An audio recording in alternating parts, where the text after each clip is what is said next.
మన టీంలో ఉన్నటువంటి దైవ సేవకులు సేవకురాలు ఏదైనా చెప్తే నేర్చుకుందాం అనేటువంటి స్వభావం లేనటువంటి వ్యక్తులుగా ఉండడం చాలా గొప్ప విషయం. దేవునికి స్తోత్రం.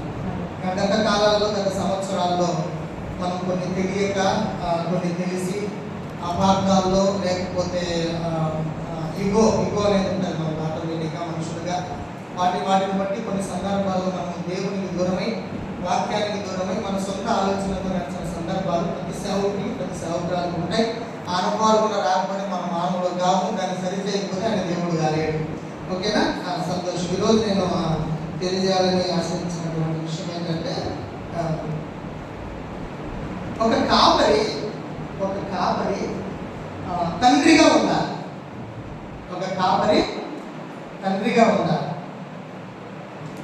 ప్లీజ్ చాలా జాగ్రత్తగా మీరు ఈ విషయాన్ని గమనించగలిగితే ఇది బాగా అర్థమవుతుందని నేను ప్రభుత్వాన్ని తెలియజేస్తాను.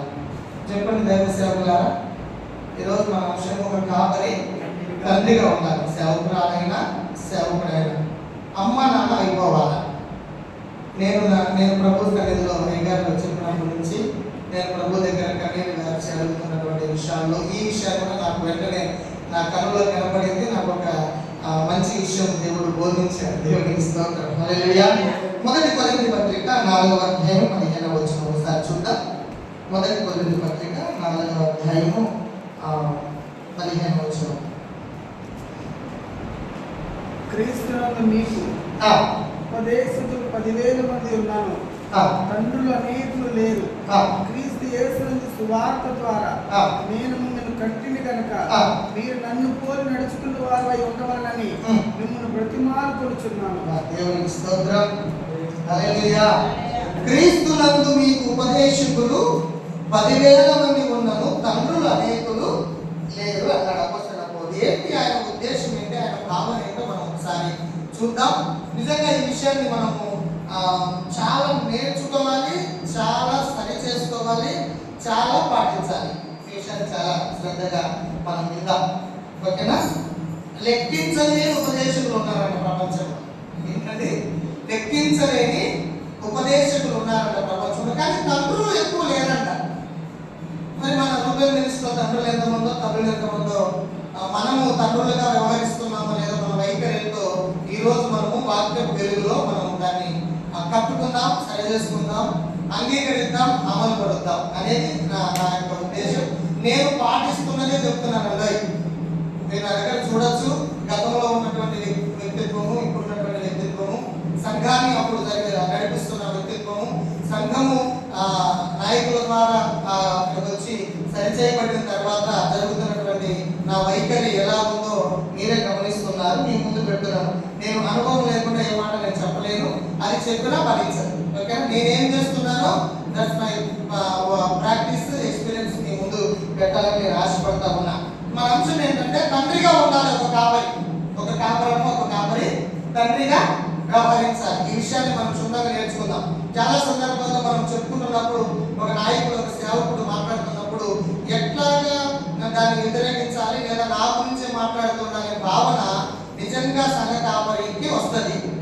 ఒక తండ్రికి రాదు, ఒక తల్లికి రాదు. తండ్రిగా వ్యవహరించే వారికి రాదు, తల్లిగా వ్యవహరించే వారికి రాదు. ఇక్కడ అపోస్తలుడైన పౌలు కొరింథీ సంఘానికి రాస్తూ మాట్లాడుతున్నాడు. అయ్యా, 10,000 మంది ఉపదేశకులు ఉన్నారు, అనేక మంది ఉపదేశకులు ఉన్నారు, కానీ తండ్రులు లేరంటున్నాడు. ఎవరి గురించి మాట్లాడుతున్నాడు? ఈ విషయాన్ని సంఘ కాపురుల గురించి మాట్లాడుతున్నాడు. మనం అపోస్తలుడైన పౌలు యొక్క పత్రికలు మనం తీసుకోవాలంటే ఖచ్చితంగా తీసుకోవాలి. ఎందుకంటే సంఘము కట్టబడే విధానము, దిశానిర్దేశాన్ని దాన్ని ఎలా అనుకరించాలి, దాన్ని ఎలా అమలుపరచాలి, దాన్ని ఎలా వ్యక్తీకరించాలి, ఎవరి సంఘంలో చేర్చబడాలి, ఎవరి సంఘం నుండి వెలుపడి ఉన్నారు, వెలుపడి వారితో సంఘంలో ఉన్నవారు ఏ విధంగా వ్యవహరించాలి అనే విషయం, కుటుంబము, సంఘము, సంఘ కాపరితో ఉన్నటువంటి ఔన్నత్యము, విధి విధానాలు, దిశానిర్దేశాలు స్పష్టంగా మనకు తెలిపింది యేసుక్రీస్తు ప్రభు కాదు, అపోస్తలుడైన పౌలు నేర్పాడు. అందుకని మనం ఆయన పత్రికలో రాసినటువంటి విషయాలను క్షుణ్ణంగా నేర్చుకోవాలి, పాటించి తీరాల్సిందే. 10,000 మంది లేదా మనం మాట్లాడుకున్న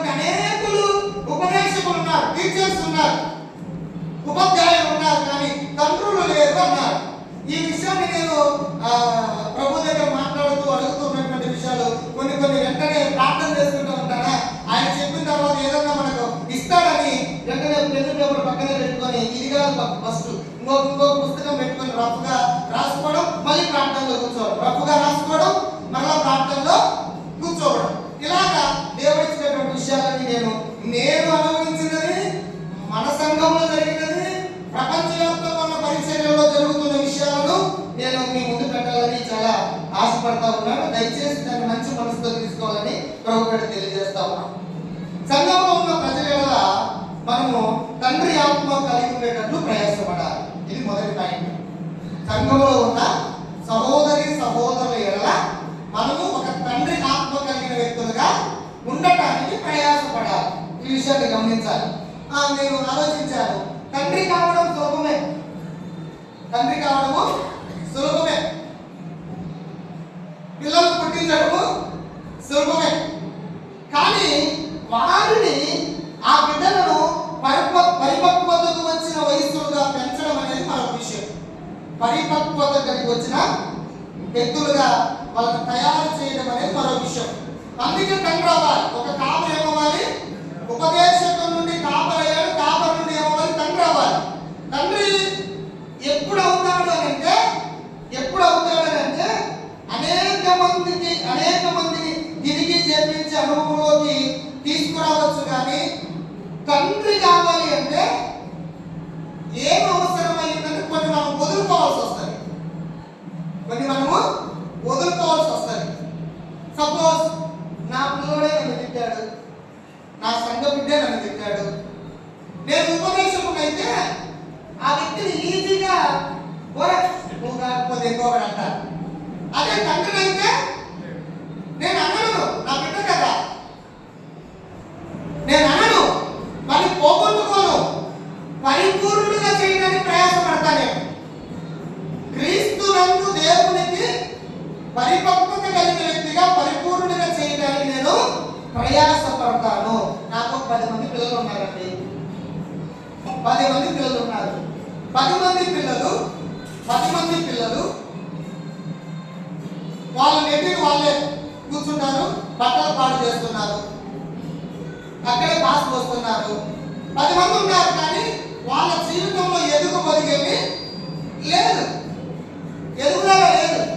నెట్టిను పాస్ పోసేసి బెడ్ పాడు చేసేసి ఇల్లంతా కంపు కొట్టేటట్టు వాళ్ళు నడకలేదు, పరిగెత్తడం లేదు, నడవడం అసలే లేదు. పరిస్థితులు అంతా తారుమారుగా ఉంటాయి. కానీ నేను బయటికి వెళ్ళి నాకు 10 మంది పిల్లలు ఉన్నారు, కలిసిన వాళ్ళు, బలమైన వాళ్ళు అని చెప్పుకొని అతిశయపడతారా? అతిశయంగా చెప్పుకోగలమా వాళ్ళ గురించి గొప్పగా? ఇప్పుడు వాళ్ళు ఎదగకపోవడానికి గల కారణం ఏంటంటే ఉపదేశకుడు తండ్రిగా మారకపోతే సంఘంలో ఉన్నవారు పరిశ్రమలు కనబడతారు, కానీ ఆత్మీయతలో చాలా చిక్కిపోయి నడవలేని స్థితిలో బతుకుతారు. ఉంటారు జనాలు. నా మాట అర్థమవుతుందో లేదా? ఎక్కడ ఆలోచిస్తారు? జనాలు ఉంటారు,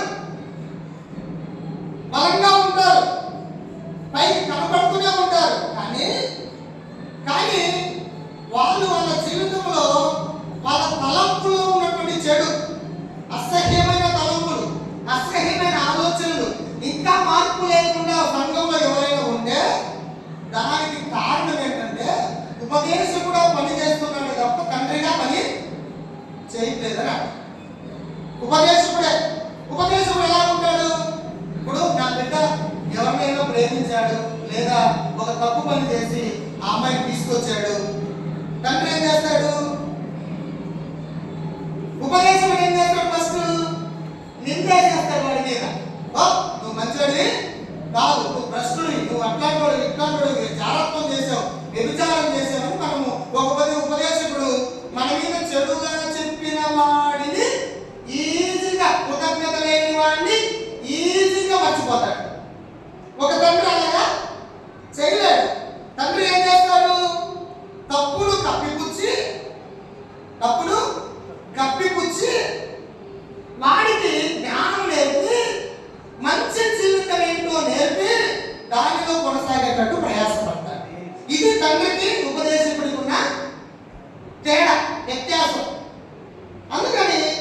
నాకు ప్రభు ఇచ్చినటువంటి విషయాన్ని మీ ముందు పెడతాను.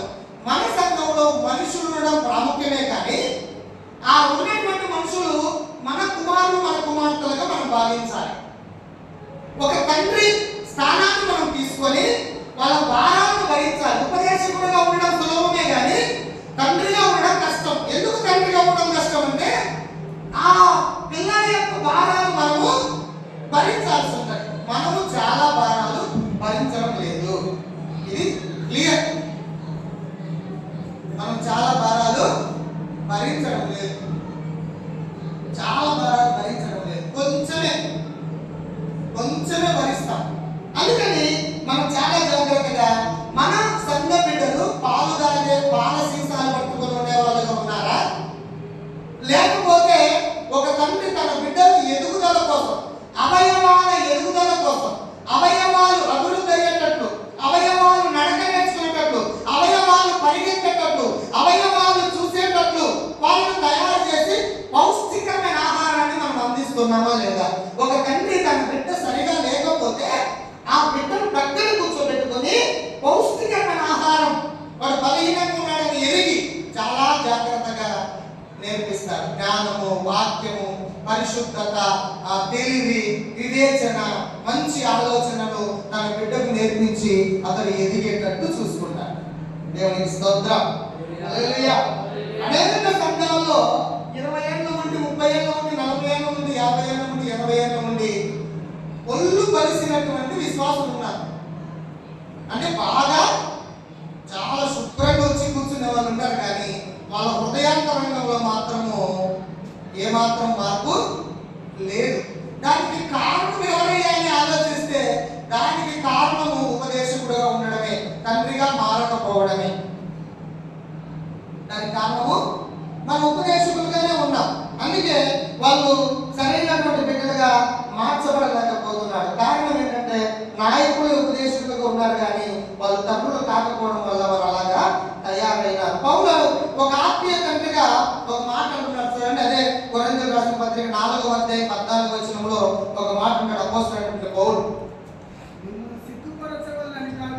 మిమ్ము సిగ్గుపరచవలనని కాదు కానీ నా ప్రియమైన పిల్లలని మీకు బుద్ధి చెప్తూ ఈ మాటలు రాస్తున్నాను అన్నాడు. ఒక ఉపదేశకుడు, ఒక టీచర్ స్టూడెంట్ ని వాడు తప్పుగా ప్రవర్తిస్తూ ఉంటే బహిరంగంగా గద్దిస్తాడు. నిజమండి? చిన్నపుచ్చినట్టు మాట్లాడతాడు. మేము కూడా సంఘాల్లో చేశాం గత కాలంలో. ఏదైనా తిరస్కరించిన వ్యక్తి ఉంటే, తప్పు చేసిన వ్యక్తి ఉంటే, ఇదిగో నువ్వు పలానా అని అన్న సందర్భాలు ఉన్నాయి మనకు. అయితే ఒక తండ్రి అలా చేయడు. ఒక తండ్రి ఏం చేస్తాడంటే పాపము కప్పిపుచ్చి ఉన్నత జీవితాన్ని వెళ్ళడానికి అతన్ని ప్రోత్సహిస్తాడు. ఒక తండ్రి అతన్ని ప్రోత్సహిస్తాడు. ఉపదేశకుడు అయితే గద్దిస్తాడు, మాట వినకపోతే వాడిని చిన్నపుచ్చినట్టు అవమానించినట్టు మాట్లాడతాడు. తండ్రి అలా చేయడు. తన బిడ్డను దగ్గర తీసుకొని తండ్రి ఆత్మ కలిగిన వారు దాన్ని అవలంబించడానికి, అమలుపరచడానికి ఇష్టపడినటువంటి ఒక సంఘ కాపరి తండ్రి మనసుతో పనిచేస్తూ ఉంటే ఆ వ్యక్తిని దగ్గర తీసుకొని మంచి జీవితానికి మార్గం ఏమిటో దానిలోకి వెళ్ళడానికి ప్రోత్సహిస్తారు. అందుకే కదా ప్రేమ తప్పిదములను చెప్పండి కప్పిపుచ్చుతుంది, దాచిపెడుతుంది ప్రేమ అన్నాడు. ప్రేమ ఎవరు? యేసయ్య. యేసయ్య ఏం చేస్తున్నాడు?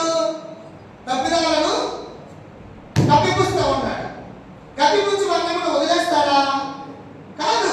దగ్గర పెట్టుకొని మన తప్పేంటో మనకు చెప్పి అప్పుడు సరైనటువంటి రీతిలో మనం నడవడానికి మనల్ని ప్రోత్సహిస్తాడు. ఇది మార్గం, ఇది మరణం, ఇది జీవం, ఇది కీడు, ఇది మేలు, ఇది మేలైనది కాదు అని మనకు మన తండ్రి అలా చెప్పుకుంటాడు. మనం చాలా మంది ఉపదేశకులుగానే ఉన్నామన్నది 99% ఖచ్చితంగా మనం చెప్పాలంటే, మనం 99% మనం ఉపదేశకులుగానే ఉన్నాము, కానీ తండ్రిగా లేవు. అదే బాధపడుతున్నాడు. మీకు ఉపదేశకులు 10,000 మంది ఉన్న తండ్రులు లేరు, తండ్రులు లేరు. ఇక్కడ ఏమంటున్నాడు? మిమ్మల్ని చిన్నపుచ్చాలని కాదు కానీ, అవమానించాలని కాదు కానీ, మీకు నా కన్న బిడ్డలుగా, చెప్పండి ఎవరన్నాడండి? నా పిల్లలుగా, నా ఆత్మీయ బిడ్డలుగా, నేను సువార్త ద్వారా రక్షించుకున్నటువంటి వ్యక్తులుగా నేను మీకు కొన్ని విషయాలను చెప్తున్నాను అన్నాడు. దేవునికి స్తోత్రం. సంఘంలో తండ్రిగా ఉండడము చాలా కష్టం. ఒక ఉపదేశకుడుగా ఉండడం చాలా సులభం. ఎందుకంటే తండ్రి ఇతరుల భారాలు మొయ్యాలి, అవి మనం మొయ్యలేం. ఒక టీచర్, ఒక ఉపదేశకుడు క్లాస్ చెప్తాడే కానీ క్లాస్ చెప్తాం అంతే, మనం ఏం చేయలేం. అందుకే సంఘములు గృహాలుగా కాకుండా సంఘాలు పాఠశాలలుగా తయారైందంట. రావడము, కూర్చోవడము, వినడము, వెళ్ళిపోవడం. ఎలా ఉన్నాయండి? సంఘములు గృహాలుగా లేవు. ఒక తండ్రి ఒక తల్లి పరిపాలించేటట్టు లేవు. రక్త సంబంధులు పరిపాలించినట్టు లేదు. తండ్రి మనసు కలిగిన వ్యక్తులుగా లేకపోవడం వలన వాళ్ళు అలా తయారు అయిపోయారంట. అందుకని మనకు సంఘాలు చాలా ఉన్నాయి కానీ తండ్రి సంఘాలు లేవు. తండ్రి మనసు కలిగిన పరిపాలన సంఘాలు లేవు అని అపోస్తలుడైనటువంటి పౌలు బాధపడతా ఉన్నాడు. అంటే కేవలం ఒక తండ్రి మాత్రమే గృహంలో కుటుంబాన్ని కడతాడు తప్ప ఉపదేశకుడు గృహాన్ని కుటుంబాన్ని కట్టలేడు. గుర్తుపెట్టుకోండి. మనం చాలా మంది గొడవలతో కానీ లేదా లోక సంబంధమైన ఆలోచనలతో కానీ ఏదో సంథింగ్ సంఘంలో కొన్ని గొడవలు వస్తే మనం తప్పించుకుంటాం. మనం తప్పించుకుంటాం ఆ విషయంలో నుండి. ఎందుకంటే తండ్రి మనసు ఉంటే దానికోసం మనం పోరాడతాం, ప్రార్థన చేస్తాం, వాళ్ళని కూర్చోబెట్టుకొని చాలా భక్తి శ్రద్ధలు నేర్పిస్తాం, దేవుడికి సమస్యను అప్పగించేటట్లు చేస్తాం. చాలా మంది కాపరులు తండ్రిగా లేకపోవడాన్ని బట్టి ఏమీ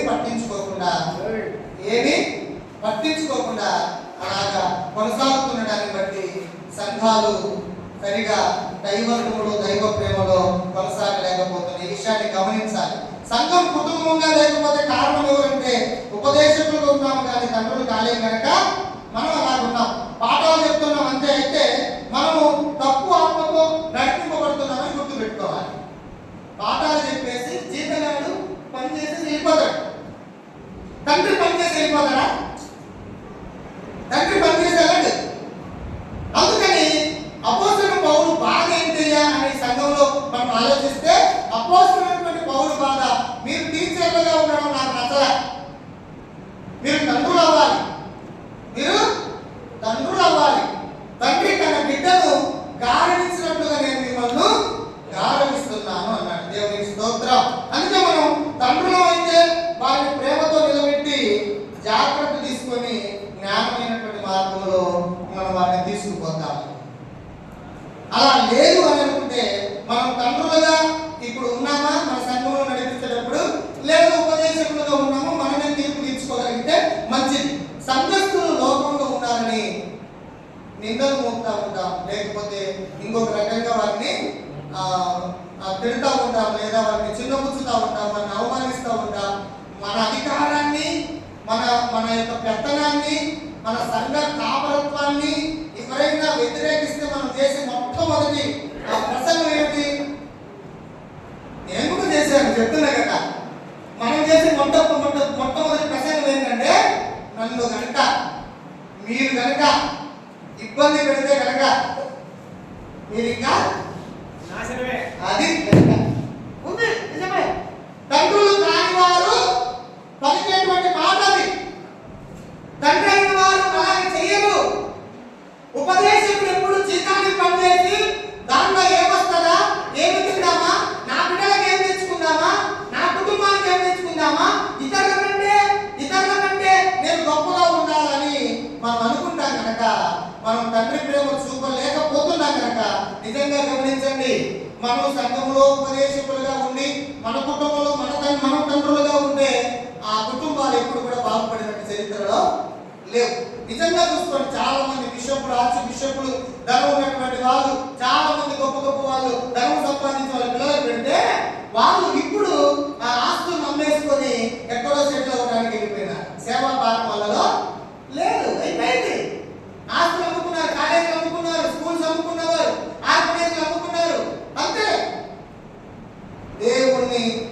గణపరచాల్సినటువంటి వ్యక్తులు చివరికి ఏమైపోయారంటే, ఎందుకంటే వాళ్ళ కాపరులు, వాళ్ళ తండ్రులు సంఘ బిడ్డలను తండ్రులుగా ట్రీట్ చేయలేదు కనుక, సొంత బిడ్డలుగా ట్రీట్ చేయలేదు కనుక, వాళ్ళ నెక్స్ట్ తరంలో దేవుడికి కాదు వాళ్ళ సొంత ఆలోచనతోనే బతకడం వాళ్ళు నేర్చుకున్నారు.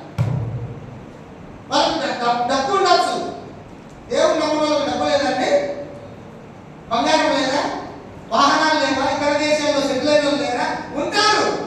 కానీ తండ్రిగా మనము మన సంఘస్థులను ట్రీట్ చేయకపోతే రేపు మన పిల్లలు మన పరమ తండ్రికి పిల్లలుగా ఉండలేదు. ఎందుకంటే ఈ దోషం ఉంది కదా మన మధ్య, నాకును మీకును ఒక దోషం ఉంది, అడ్డుగా ఉంది. దాన్ని మీరు ఎప్పుడైతే క్రీస్తు ప్రేమ అనేటువంటి తండ్రి భావనతో సరి చేసుకుంటారో ఖచ్చితంగా మీరు సంఘాన్ని నిలబెట్టుకుంటారు అన్నాడు. దేవునికి స్తోత్రం. అందుకే తండ్రి ఎప్పుడు సొంత లాభాన్ని చూసుకోడు, ఒక ఆత్మీయ బిడ్డల క్షేమాన్ని చూస్తాడని అపోస్తలుడైన పౌలు అన్నాడు. 2వ కొరింథీయులకు రాసిన పత్రిక 12వ అధ్యాయం 14-15 వచనంలో మాట రాయబడింది. ఉపదేశకులు ఎప్పుడు తండ్రులు కాలేరంట. ఒక తండ్రి ఎప్పుడు ఉపదేశకుడిగా ఉన్నాడు. 12వ అధ్యాయం 14-15 వచనాలు 2వ కొరింథీ. ఇదిగో మూడవసారి మీ వద్దకు వచ్చుట, ఇదిగో మూడోసారి వస్తున్న మీ వద్దకి సిద్ధంగా ఉన్నాను. వచ్చినప్పుడు నీకు భారంగా ఉంటను. కాదా? మీ సొత్తును కాదు, మీ సొత్తును కాదు, నిన్నునే కోరుచున్నాను. నిన్నునే కోరుచున్నాను. పిల్లల తల్లిదండ్రుల కొరకు కాదు, పిల్లలు తల్లిదండ్రుల కొరకు కాదు, తల్లిదండ్రులే పిల్లల కొరకు ఆస్తి కూర్చుంది కదా. తల్లిదండ్రులే పిల్లలకు ఆస్తి కూర్చుకోవాలి కదా. దేవునికి స్తోత్రం. ఎంత అద్భుతమైన మాట ఇది. మీ దగ్గర నుంచి మేము ఏమైనా ఆశించేది కాదు. మిమ్మల్ని దేవుడు ఏ విధంగా మమ్మల్ని చూడమన్నాడో బైబిల్ ఏం చెప్తుందో అలా చూడండి, తప్పులేదు, అలా చూడాలి. బట్ ఇప్పుడు నేను మూడోసారి మీ ఎద్దకు వచ్చా.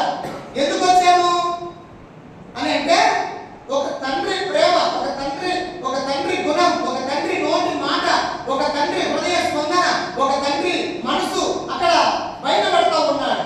నేను నీ సొత్తులు కాదు నేను కోరేది. సొత్తులు కోరుకున్న వ్యక్తులైతే ఉపదేశకుడిగా ఉండి తీసుకొని వెళ్ళిపోతా. కానీ ఇప్పుడు ఒక తండ్రిగా వచ్చా మూడవసారి మీ ఎద్దకు. అందుకని మిమ్మల్ని కోరుకుంటున్నా. ఏం కోరాలి? పిల్లలని, సంఘ బిడ్డలని మనము ఒక తండ్రిగా కోరుకోవాలి, తండ్రిగా ట్రీట్ చేయాలి. పౌలు ఒక మాట అంటారు, క్రీస్తును సంపాదించడంలో పోలిస్తే గతంలో నాకున్న సంపాదనంతా నేను చక్కగా ఎంచుకున్నాను అన్నాడు.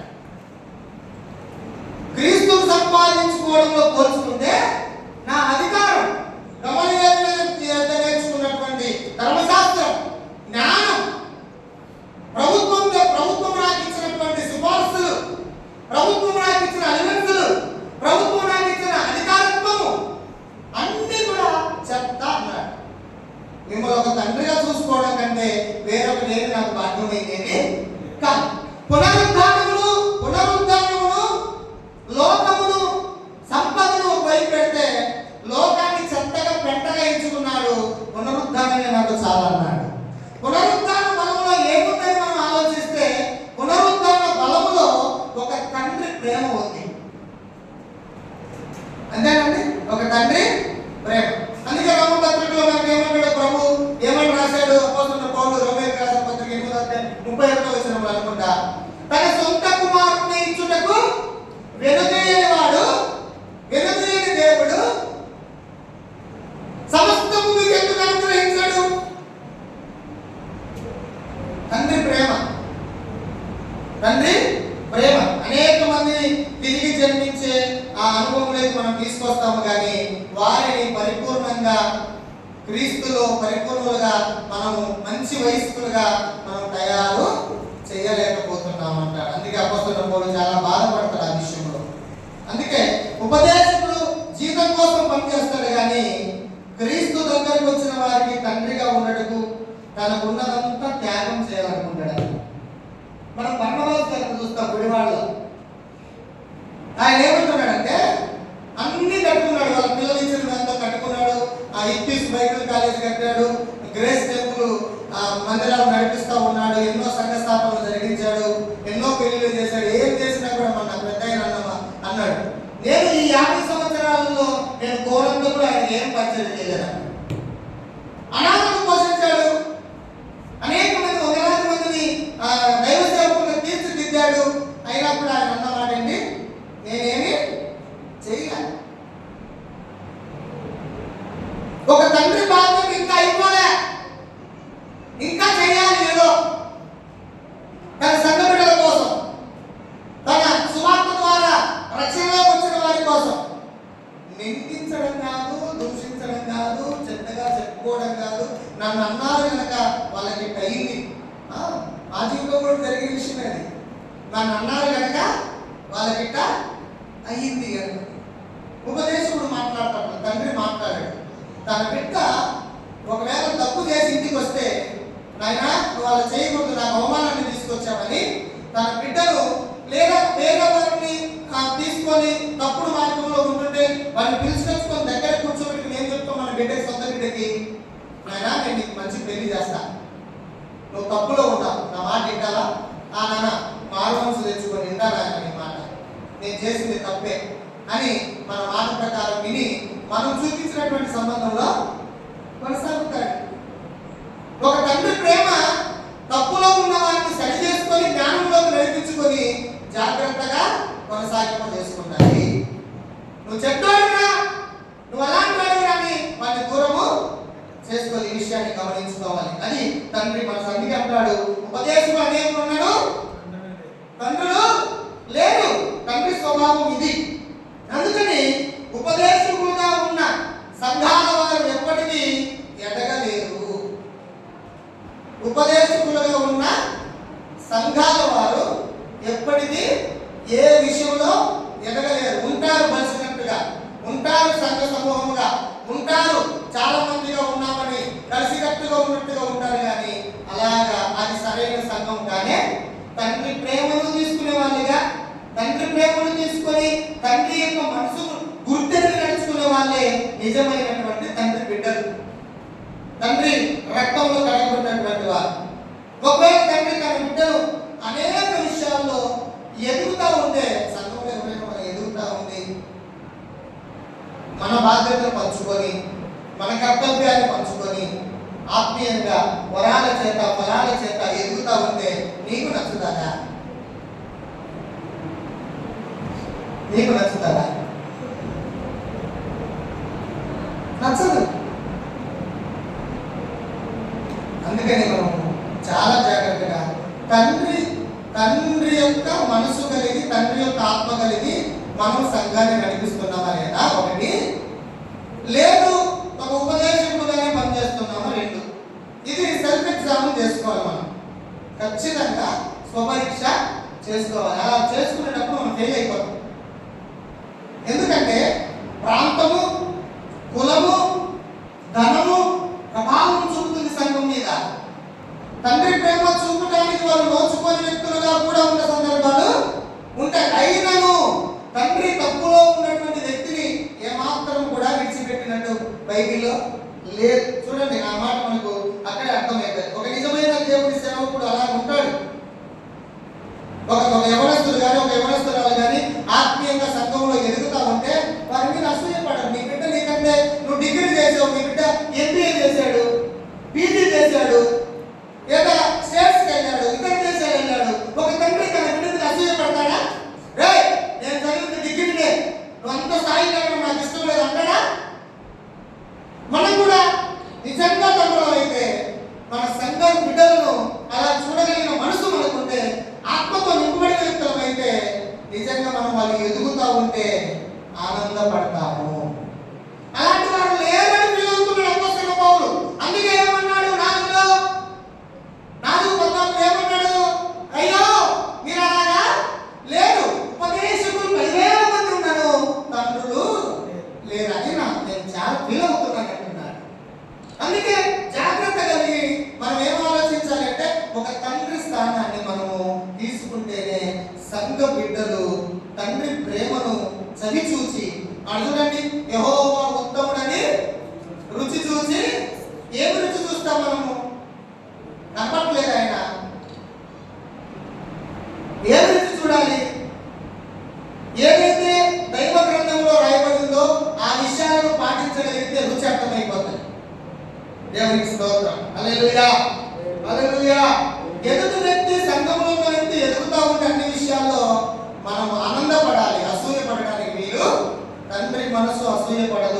మనసు అసూయ పడదు. తండ్రి మనసు ఎప్పుడూ కూడా ఆనందంగా, నాకంటే నా బిడ్డ ఎక్కువగా ఎదిగాడు, అది నాకు చాలా ఆనందం.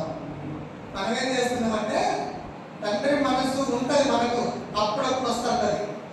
వాడు వచ్చి పక్కన ఎక్కడ కుంపడి పెడతాడు అని మనం తండ్రి మనసును చూపిస్తే వాడు చివరికి ఏం చేస్తున్నాడు, సంఘాన్ని చేసినట్టుగా ప్లాన్ చేస్తున్నాడు అని ఫీల్ అయిపోయి మనం తండ్రి మనసును అణిచేసుకొని ఉపదేశకుడి మనసుతో ఊదగొట్టేసి వాడిని ఆత్మీయతలో కిందికి నెట్టేస్తాం. జరిగింది, నా జీవితంలో కూడా జరిగింది, నిజం. తర్వాత ప్రభు ప్రేమ నా ఎడల కనపరిచినట్లుగా నేను నేర్చుకున్న విషయము సంఘం ఎడల కనపరుస్తూ ఉన్నాను. నేను ఎక్స్పీరియన్స్ చేసిందే, నేను అనుభవించిందే, నేను చేస్తున్నదే మీకు చెప్తున్నాను. తండ్రి మనసు కలిగి ఇప్పుడు అనేక మందిని ఎదిగేటట్లు ప్రోత్సహిస్తా ఉన్నాం. దాంట్లో జ్ఞానం ఉంటుంది, దాంట్లో వివేచన ఉంటుంది. అందుకని మనం అలా ముందుకు పోవాలి. మనం మీకు తెలిసే ఉంటుంది, తప్పుడైన కుమారుడు విషయము మీకు తెలిసే ఉంటుంది. కేవలం ఒక తండ్రి మాత్రమే కృతజ్ఞత లేకుండా చెడుగా ప్రవర్తించే బిడ్డల ఎడల దయ చూపిస్తాడు. అయితే ఉపదేశకుడు అయితే కృతజ్ఞత లేని వారిని త్వరగా మర్చిపోతాడు. నిజమంటారా కాదంట? మనం ప్రార్థన చేసామండి, చాలా మంది వస్తూ ఉంటారు మన దగ్గరికి, వందలాది మంది. మనం ప్రార్థన చేసే గర్భఫలం పొందుకున్నారు, మర్చిపోయినాడు. స్వస్థత పొందుకున్నాడు, మర్చిపోయినాడు. డబ్బులు ఇస్తానని చెప్పాడు, మర్చిపోయినాడు. దశభాగం ఇస్తానన్నాడు, మర్చిపోయాడు. ఇప్పుడు యాత్ర పని చేసింది మనలో చెప్పండి, యాత్ర పని చేసింది, ఉపదేశకుడు ఆత్మ పని చేసింది. ఏదో ఒక రోజు వాడు సంఘానికి రాకపోతాడా, వాడు ఐదులో కూర్చోకపోతాడా, నేను చెప్పాల్సిన బోధ నేను అయిపోయింది. అందుకే తండ్రి ఆత్మతో బోధించడం కనుక, తండ్రి ఆత్మతో వాడు ట్రీట్ చేయడం కనుక వాడు కూడా ఒక స్టూడెంట్ లాగా వచ్చి వెళ్ళిపోతాడు, పరీక్షలో ఫెయిల్ అయిపోతాడు. పరీక్షలో ఫెయిల్ అయిపోతే ఎవరికి తప్పు? నువ్వు ఉపదేశకుడిగా ఉన్నావు కానీ తండ్రిగా లేవు కనుక వాడు ఫెయిల్ అవ్వడానికి కూడా కారణం మనమే. దీన్ని ఒప్పుకోలేము, దీన్ని ఖచ్చితంగా కప్పుకుంటాం. మనం నిజంగా చెప్తాను, దీన్ని ఒప్పుకోలేము. మనం ఖచ్చితంగా కప్పుకుంటాం. నీ మీద చెడు చెప్పిన వాళ్ళు నువ్వు ఇచ్చింది తీసుకొని అభివృద్ధి అయిన తర్వాత నిన్ను బాగా చెడుగా మాట్లాడిన వాళ్ళను నువ్వు ఎలాగ చూస్తావో చెప్పాలి. ఇప్పుడు ఎలా చూస్తారు? నేను చూశాను, ఇప్పుడు చూడట్లేదని చెప్తున్నా. నేను శత్రువులాగా చూస్తాం, విరోధిలాగా చూస్తాం. ఇక వాగ్దానాలని చెప్తాం. నీకు విరోధముగా రూపింపబడిన ఏ ఆయుధము వర్ధిల్లదని ప్రభు నాకు వాగ్దానం ఇచ్చాడు. నాకు విరోధంగా నువ్వు పని చేస్తున్నావు కనుక చూడు ఏమైపోతుందో. కొంతమంది నాకు సంఘములుగా ఉన్నారు, కొంతమంది నాకు సంఘములు అలా ఉన్నారు, కొంతమంది నా మీద సాడికి చెప్తున్నారు, కొంతమంది నన్ను బూతులు తిడుతున్నారు, కొంతమంది నన్ను అవమానకరంగా మాట్లాడుతున్నారు, కొంతమంది నన్ను గురించి తప్పుగా ఇతరులకు చెప్తున్నారని ఏమి ఫీల్ అయిపోతాం. ఉపదేశకుడు బయటికి వస్తాడు, ఇక తండ్రి పోతాడు.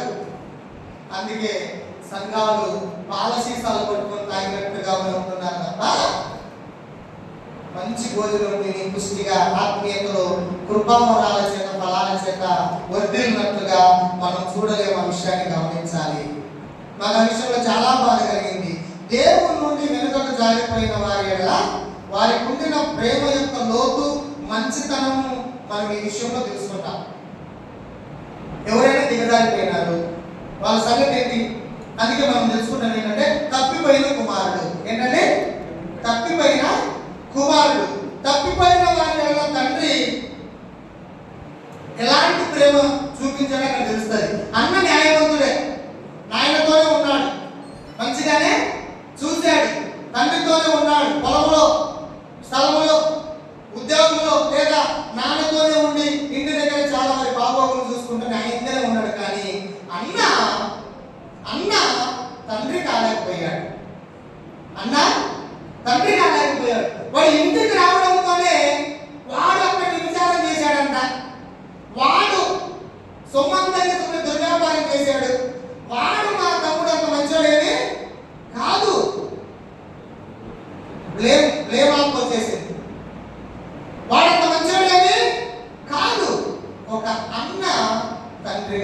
మారాలా?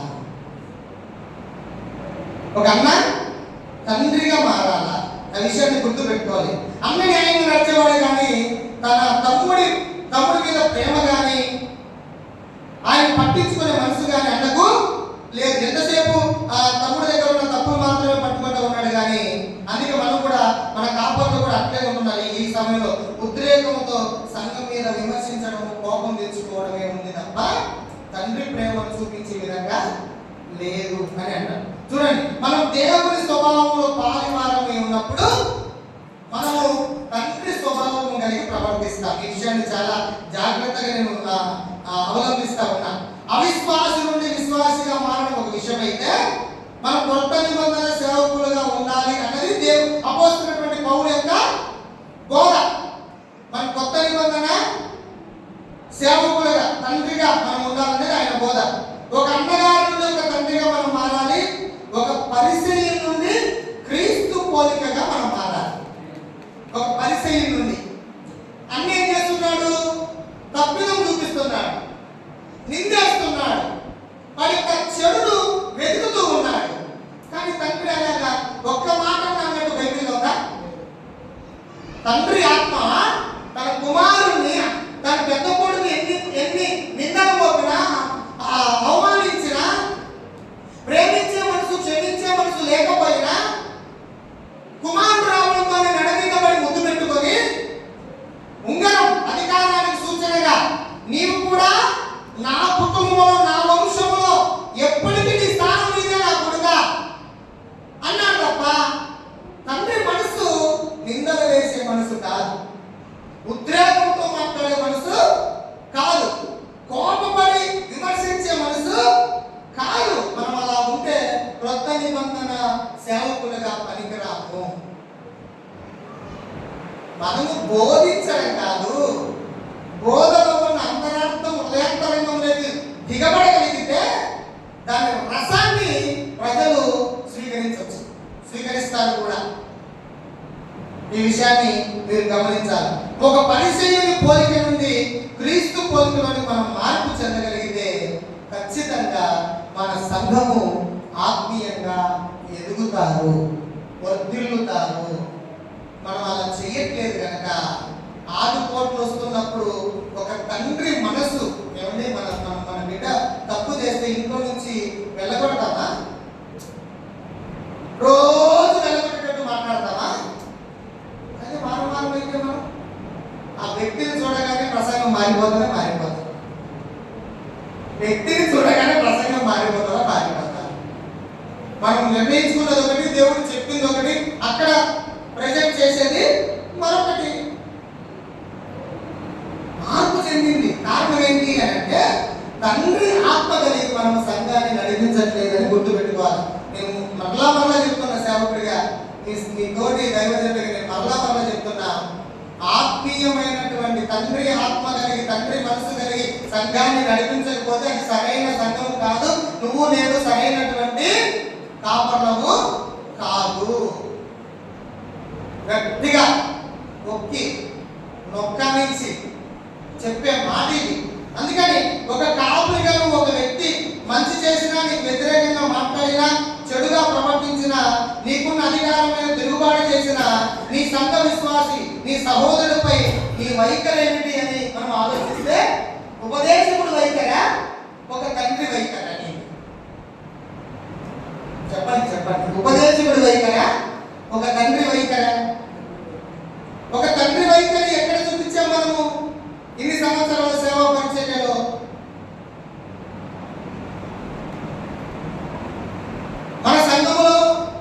మా సంఘంలో నేను వచ్చిన తర్వాత 25,000 రూపాయలు, అప్పుడు 1000 రూపాయల నోట్లు, 500 నోట్లు ఉన్నాయి. అవి దేవుడు ఇస్తా ఉంటే నాకు వేరే అప్పుడు ఒక చిన్న స్పాన్సర్ ఉంటే అది డ్రా చేసుకొని వచ్చి ఆ డబ్బులు డ్రాలో పెట్టారు. ఎక్కడ? డ్రెస్సింగ్ మీద డ్రాలో పెడితే, అరే భయ్ ప్రతిరోజు ఉదయకాలం ప్రార్థన జరుగుతుంది, కన్నీటితో ప్రార్థన జరుగుతుంది, స్తుతి ఆరాధన జరుగుతూ ఉంటే రోజు డబ్బులు పోయేవి. తర్వాత మా భార్య యొక్క పెళ్లి కమ్మలు బొమ్మలు పోయినాయి, తీసుకుపోయినారు. చాలా పెద్దవి, చాలా మంచిగా నీట్గా అందంగా ఉంది. నాకు కూడా నచ్చింది ఆ పెట్టుకోవడం. అయితే అవి పెద్దగా ఉన్నాయి. ఒక సేవకురాలికి అంత పెద్దగా ఉండకూడదని నేను ఏం చేశానంటే ఒక చిన్నది 6,000 పెట్టి దావకూడూరులో చిన్నది చేయించాను. అవి తీసి లోపల పెట్టాను. మంచి రోజు పొద్దున అవి లేవు. 5,000 డబ్బులు మళ్ళీ అది లేదు. అంటే డైలీ స్కెడ్యూల్ అనమాట మా ఇంట్లో. ఈ రోజు కమ్మలు పోయినాయి, రేపు నా పెద్ద కొడుకు ఉంగరం పోయింది, వాళ్ళ తాత చేయించాడు. మంచి పావురము ఉండే ఉంగరం చేయించాడు నా పెద్ద కొడుకు వాళ్ళ తాత. అది పోయింది. డబ్బులు, మా భార్య కమ్మలు, నా పెద్ద కొడుకు ఉంగరం. ఎత్తికాము, ఆవేశం వస్తుంది కానీ వాక్యము అనుస్తుంది. కానీ తట్టుకోలేక ఎవరికో చెప్పాలి. ఎవరో మమ్మల్ని బాగా ఇబ్బంది పెడుతున్నారు. మాకిచ్చిన సొమ్ము నా బిడ్డల దగ్గరికి లేకుండా వాళ్ళు తీసుకెళ్ళిపోతున్నారు. ఇక్కడ వచ్చేటువంటి విధానంగా తక్కువగా ఉంది. అయితే చాలా బాధ కలుగుతూ ఉంది. బాధ కలుగుతూ ఉంటే నోరెత్తి పల్లెత్తు మాట కూడా మేము అనలేదు. ఏడ్చుకున్నాము, కన్నీరు కాచుకున్నాము, ప్రార్థన చేసుకున్నాము. పోతే కొన్ని లేకుండా మేమేమి చేయలేమని. అయితే అతను భయంకరమైనటువంటి రీతిలో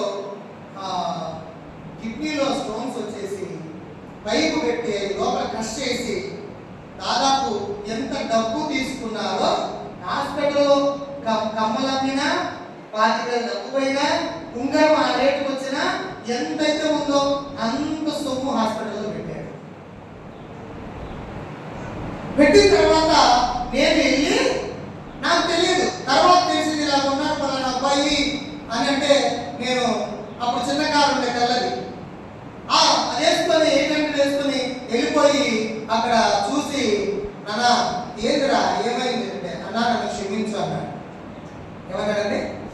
అన్నా నన్ను క్షమించు అన్నాడు. ఏం నాన్న ఏమైంది అన్నాడు. నేను చెప్పలేనన్నా అన్నాడు. సరే అని వాడు పడక మీదనే ఉన్నాడు, పైకి పెట్టారు, అన్ని ఆపరేషన్ రెడీ చేస్తున్నారు. వాడిని ముద్దు పెట్టుకొని ఆపరేషన్ సాగండి నేను ఇంటికి వచ్చాను.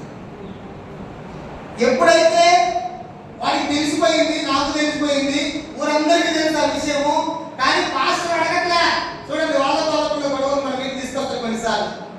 పాస్టర్ ఎందుకు అడగలేదు? అదే మన పిల్లలు చేస్తే ఓర్చుకుంటాడా? ఎందుకంటే ఓర్చుకున్నాడని రకరకాల బాధలు వచ్చినాయి. అయినప్పటికీ తండ్రి ప్రేమతో ఈ వాక్యం మనల్ని సరిచేసింది కనుక ముద్దు పెట్టుకొని వచ్చాను. మళ్ళీ రికవర్ అయి వచ్చాడు. వచ్చిన తర్వాత చాలా ఉపయోగకరమైన వ్యక్తిగా ఉన్నాడు సేవలో. ఒకవేళ పోగొట్టుకుంటే ప్రతిరోజు అదే ప్రసంగం చేసింటే ఒక ఉపదేశకుడిగా ఉంటే నాకు రెడ్డిగా తయారైపోయేవాడు. రకరకాలుగా మాట్లాడేవాడు. దేవుని మహాకృప, అలాంటి తండ్రి ప్రేమ కలిగి ఆదరించాము, సేడదీశాము, తప్పులు క్షమించాము, ఆ బాధను మనసులో లేకుండా తీసేసుకున్నాము. ఒక తండ్రి ఆత్మతో నడిపించుకుంటే ఈరోజు అంత కుడిభుజంగా దేవుని పరిచయలో ఉన్నాడు. దేవుని స్తోత్రం. ఇలా సంపాదించుకోవాలి మనం. అపోస్తలుడైన పౌలు బాధపడుతున్న విషయం అదే. ఎందుకంటే దీనివల్ల మార్గము తప్పి, మనసు తప్పి, వాక్యము తప్పి, సంఘ విధి విధానాలు తప్పి, ఉపదేశంలో ఉన్నటువంటి విలువలు తప్పి, తండ్రిగా కాకుండా ఒక టీచర్గా పనిచేస్తున్నారు మీరు. ఉపదేశకులు ఉంటారు ఉంది, కానీ తండ్రులు మాత్రము ఒక్కడే. అందుకని ఆత్మీయ పిల్లలుగా చెప్తున్నారు, మిమ్మల్ని గద్దించడానికి కారణం ఏంటంటే మిమ్మల్ని అవమానించడానికి కాదు, మిమ్మల్ని సరి చేసుకోవడానికి. సరి చేసుకునే బోధ వేరుగా ఉంటుంది, అవమానించే బోధ వేరుగా ఉంటుంది. అందుకే ఒక కాపరి తండ్రి మనసు కలిగి, తండ్రి ఆత్మ కలిగి సంఘాన్ని నడిపించాలి. మన సొంత ఆలోచనతో కనుక అలాంటి పని చేస్తే మనుషులు దూరం అవుతారు, సంఘాలు ఖాళీ అయిపోతాయి, నువ్వు పరలోకం పోలేపోవు. పరలోకము పోయే అవకాశం లేదు. నీ తండ్రి ప్రేమను చవి చూసినట్లుగా నీ ప్రేమ నీ సంఘ విశ్వాసి చవి చూస్తేనే నీ కోసం తండ్రి దగ్గర సింహాసనం సిద్ధంగా ఉంటుంది. ఇక్కడ తండ్రి ప్రేమ చూపలేని మనము పరమ తండ్రి యొక్క సింహాసనాన్ని కోరలేము, కోరినా అని మనకు దక్కదు. మార్పు చెందాల్సింది మనము ఫస్ట్ ఆఫ్ ఆల్. ప్రజల మార్పు కోసం. మీకు ఒకసారి చెప్పా, యోబు తన తన బిడ్డల కోసం ప్రార్థన చేశాడు. కష్టాలు వచ్చాయి, నష్టాలు వచ్చాయి. యోబు పిల్లలు మరణించారు. యోబు వాళ్ళ పిల్లల కోసం ప్రార్థన చేశారు. కష్టమైన పరీక్ష వచ్చినప్పుడు వాళ్ళు ఫెయిల్ అయిపోయినారు. అదే అబ్రహాం దగ్గరికి వస్తే అబ్రహాం చేసినటువంటి విషయం ఏంటి? తను ప్రార్థన చేశాడు, తన బిడ్డను నేర్పించాడు, చివరికి తన ఒంటెలు కూడా మోకరించి ప్రార్థన చేశాడు. ఒక గొప్ప దేవుడు ఏమన్నాడు? యోబు యొక్క భక్తి ఒక చెరువు లాంటిది, ఒక కొలను లాంటిది, అది పారలా. అది అబ్రహాము భక్తి అయితే ఒక ప్రవాహం లాంటిది, ఒక నది లాంటిది, అది పారుతా ఉంది. అబ్రహాము, ఇస్సాకు, యాకోబు 12 మంది పిల్లలు, గోత్రాలు, దేశము, ప్రపంచము, 840 కోట్ల మంది ప్రజానీకము. భక్తి కొనసాగుతూనే ఉంది. కారణం ఏంటంటే తండ్రి అనేటువంటి మాట. అనేక మంది విశ్వాసులకు తండ్రి. అందుకే నీ పేరు అబ్రహాము. అనేక మంది మన దగ్గరికి రావాలంటే అనేక మందికి మనం దేవుని ప్రేమ చూపాలి, తండ్రి ప్రేమ చూపాలి, తండ్రి ఆత్మ కలిగినట్టుగా చూపాలి. ఏ రోజైనా తప్పిపోయిన కుమారు యొక్క ఉపమానంలో తండ్రి తన చిన్న కుమారుని పల్లెత్తు మాట అన్నట్టు కానీ, నింద వేసినట్టు కానీ, ఆస్తంతా పాడు చేశామని చెప్పడం కానీ ఏ రోజైనా మీరు చదివారా? లేదా ఏ పుస్తకంలోనైనా, ఏ భక్తుడైనా, ఏ రైటర్ అయినా, ఏ ఆథర్ అయినా అది రాశాడు ఒక రచయిత ఆ విధంగా? రాయలేదు. తండ్రి మనసు నిందమోపే మనసు కాదు, తండ్రి మనసు తిరస్కరించే మనసు కాదు, తండ్రి మనసు అవమానించే మనసు కాదు, తండ్రి మనసు చిన్నపుచ్చే మనసు కాదు. తండ్రి మనసు హక్కున చేర్చుకొని సరిచేసి జ్ఞానయుక్తమైనటువంటి మాటలతో ఒక విశ్వాసిని హక్కున చేర్చుకొని వాడిని తల్లిగా తయారు చేయడమే తండ్రి మనసు. మనం చేసే తప్పు, ఒక వ్యక్తి మనకు అనుకూలంగా ఉంటాడు, ఒక వ్యక్తి మనకు వ్యతిరేకంగా ఉంటాడు. అలాంటి సమయంలో మనం అనుకూలంగా ఉన్న వారితో బాగా ఉండి, వ్యతిరేకంగా ఉన్న వారితో నిందలు వేస్తూ వాళ్ళ తప్పులను బయటికి పెడుతూ మనం ఉన్నామంటే మనం సరైన పరిశుద్ధాత్మతో నడిపింపబడిన ఆత్మీయ తల్లిదండ్రులు కానే కాదు. అలా లేనప్పుడు నీకు ఆత్మీయ పిల్లలుగా ఎట్లుంటావు? నువ్వు గొడ్రాలి తండ్రివే. నువ్వు ఊరికి పేరుకు మాత్రమే నువ్వు తండ్రివి, కానీ మనము కన్నవాళ్ళం కానే కాదు. 10 మంది పిల్లలు ఉన్న పాలసీసాతో వాడు అలాగే ఒంటికి వెట్టిన కూర్చొని తప్పు చేసుకుంటా ఉంటే వాడి గురించి అతిశయపడం మనం. అలాంటి సంఘాలు ఎదగలేవు, ఉంటారు కానీ ఆత్మీయతలో ఏమాత్రము వృద్ధి చెందలేదు. అందుకని ఫస్ట్ ఆఫ్ ఆల్ మనము ఎగ్జామ్ చేసుకోవాలి, సెల్ఫ్ ఎగ్జామ్ చేసుకోవాలి. ఫస్ట్ ఆఫ్ ఆల్ మనం దేవుని సన్నిధిలో అడగాలి, ఎలా నడిపించాలో జ్ఞానాన్ని కోరాలి. ఒక మాటను పట్టుకొని దాని గురించి ఏదేదో తీసుకొచ్చి మనం దాన్ని ఈ రోజు నా ప్రసంగం అయిపోయిందని మనం ఉండకూడదు.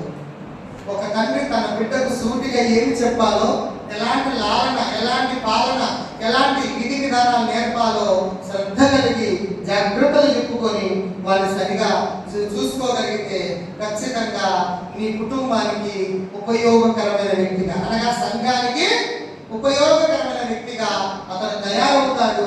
అలాగైన వ్యక్తి ఇంకొక రాజ్యాన్ని, దేవుని యొక్క రాజ్యంలో ఇంకొక సంఘాన్ని, ఇంకొక అద్భుతమైనటువంటి వ్యక్తులను వాడు సంపాదిస్తాడు. మనము అనేక మందిని శిష్యులుగా తయారు చేయాలి. Make discipleship. ఖచ్చితంగా ఒక కాపరి అనేక మందిని తయారు చేయాలి. ఇంకా మన సంఘాల్లో శిష్యులను తయారు చేయలేదు అంటే మనము తండ్రి ఆత్మతో నడిపింపబడలేదని ఖచ్చితంగా రూఢిగా ముద్ర వేసుకొని తీరాల్సిందే. ఇంక మీదనైనా ప్రభు మనతో మాట్లాడాడు. అపోస్తలుడైన పౌలు వాక్యం ద్వారా ఆత్మతో రాయబడిన మాటలు మనకు చెప్పాడు. తయారు చేయాల్సిందే. మేక్ డిసైపుల్షిప్ అంటే శిష్యరికాన్ని, శిష్యులను తయారు చేయాలి. అలా చేయకపోతే పరిచర్య ఆగిపోతుంది. ఉన్న వాళ్ళే పరిచినట్టుగా ఉంటారు కానీ వాళ్ళలో ఏమాత్రం ఆత్మీయ విలువలు లేవు. మన పెంతెకోస్తు సంఘాలు ప్రారంభంలో ఆ ఉద్యమము, ఆ మంట, ఇగ్నైటింగ్ స్పిరిచువల్ రెవల్యూషన్, ఒక ఆత్మీయ మంట మండించేటువంటి పరిస్థితులు, వాక్యం చెప్తుంటే, ఆరాధన చేస్తుంటే, గుండెలు బాదుతుంటే, మనసు పొందుతుంటే, బాప్తిసాలు పొందుతుంటే, ఇప్పుడు సంవత్సరానికి ఎంతమంది బాప్తిసించామనేది చాలా కష్టంగా ఉంది. ఒక్కరికి ఇచ్చామంటే సంబరపడిపోతున్నారు.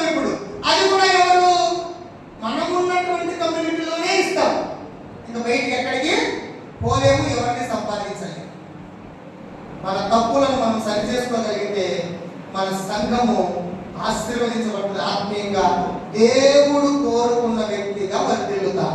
ఆమేన్. హల్లెలూయా. అల్టిమేట్ గా నేను చెప్పే విషయము కాపరిగానే కాదు, ఉపదేశకుడుగానే కాదు, మనము తండ్రి ఆత్మతో నడిపింపబడాలి. అలాగే తండ్రి ప్రేమను మన బిడ్డలకి చూపాలి. అప్పుడే పరిచర్య అభివృద్ధి అవుతుంది. దేవుడు మెచ్చేటువంటి వ్యక్తిగా అపోస్తలుడైన పౌలు రాసినటువంటి ఆ మాటకు సార్థకత చేకూర్చాలి. అప్పుడే దేవుడు మనల్ని మన కోసం సిద్ధపరిచినది పరలోకంలో మనం పొందుకుంటాం. అట్టి కృప ప్రభు మనకు దయచేయను గాక. అవకాశం ఇచ్చిన నాయకులు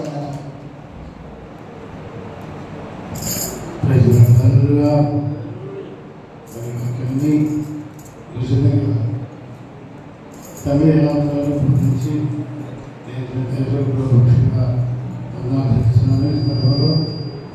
మన డిస్ట్రిక్ట్ నాయకులు డైరెక్టర్ కొన్ని మాట్లాడాలని ప్రభుత్వ స్తోత్రాలు. మరొకసారి మనందరం కలుసుకోవడానికి దేవుడు ఇచ్చినటువంటి కృపను బట్టి వందనాలు చేస్తున్నాం. చేయవలసినటువంటి మీ అందరికీ మరి సమయం ఇచ్చినటువంటి పెద్ద గారు కూడా నా వందనాలు చేస్తున్నాను. వాక్యం దేవుడు ఎంతగానో సూటిగా మనతో మాట్లాడున్నాడు. కాబట్టి తండ్రి ఆత్మ కలిగి ఉండాలన్నటువంటి మాట చాలా ఎంకరేజింగ్గా ఈరోజు మనం తీసుకొని దేవుని పరిచయంలో ముందుకు సాగాలని కోరుకుంటున్నాను. మరి ఇదే ఒక చిన్న అనౌన్స్మెంట్ చెప్పాలనుకుంటున్నాను. అదేంటంటే మన బెంగళూరులో ఒక కాలేజ్ ఉంది. దానికి ఒకసారి మన అనిల్ పాస్ గారి దగ్గరికి వచ్చినటువంటి బాబు పాస్ గారు వచ్చారు. ఆయనకి ఆయన తరఫున ఒక 6 బైబిల్ కాలేజ్లో చదవడానికి 3 years ఫ్రీ ఎడ్యుకేషన్ ఉంది. కాబట్టి ఇప్పుడు ఎంతమంది తండ్రి ఆత్మ కలిగి ఎంతమందిని పంపిస్తారనేది మీ మీద ఉంది. కాబట్టి దయచేసి ఎవరైనా మా బైబిల్ ట్రైనింగ్ చేయాలి అనుకున్న వాళ్ళని మీరు సిఫార్సు చేసినట్టు నాకు పెద్ద గారికి పంపిస్తారు, నా దగ్గరికి పంపిస్తారు. వాటిని మనం ఒక 3 years మంచి ఎడ్యుకేషన్ చాలా టాప్ ఉన్నటువంటి కాలేజెస్ అయ్యి వాటిలో వాళ్ళు చదువుతున్న నిజంగా పెంటకోస్టల్ బ్యాక్గ్రౌండ్లో ఉన్నటువంటి కాలేజెస్ అయ్యి. కాబట్టి మీరు ఖచ్చితంగా ఈ యొక్క అవకాశాన్ని మా మినిస్ట్రీ తరఫున సద్వినియోగం చేసుకుంటారని ఆశిస్తూ నా చిన్న మాటలు అనిపిస్తూ ఉన్నాను.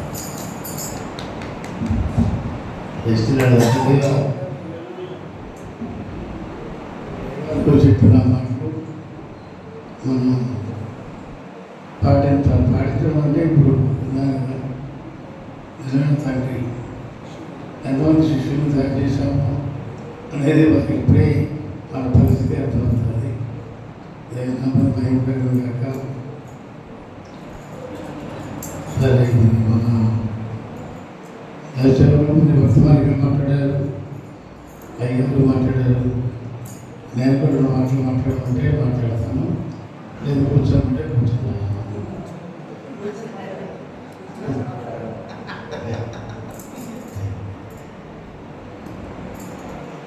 అందరూ కూడా